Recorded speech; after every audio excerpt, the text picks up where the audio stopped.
নমস্কার, world news বাংলাতে আপনাদের স্বাগত।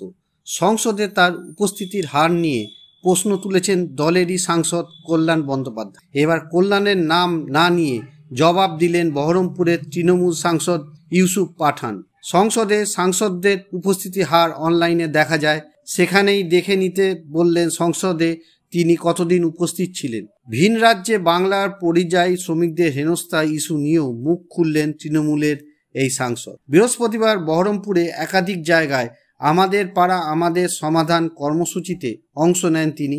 সেখানেই তাকে কল্যাণের মন্তব্য নিয়ে প্রশ্ন করা হয়। ইউসুফ সহ একাধিক তৃণমূল সাংসদের সংসদে উপস্থিতির হার কম বলে মন্তব্য করেছিলেন কল্যাণ।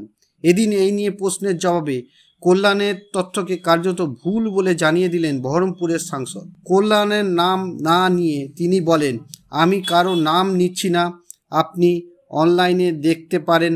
আমি কি প্রশ্ন করেছি সবকিছু দেখা যায় পোর্টালে, আপনারা গুজব ছড়াবেন না।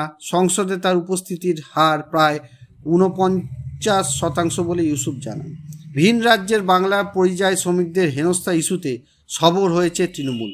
বাংলা ভাষাকে অপমানের অভিযোগ তুলে বিজেপিকে নিশানা করেছেন তৃণমূল সুপ্রিমো মমতা বন্দ্যোপাধ্যায়। ভিন রাজ্যে পরিযায়ী শ্রমিকদের হেনস্থা ও বাংলা ভাষা ইস্যু নিয়ে ইউসুফ পাঠান বলেন, মমতা বন্দ্যোপাধ্যায় বাংলা ভাষা নিয়ে যে অবস্থান নিয়েছেন তা সমর্থন করি।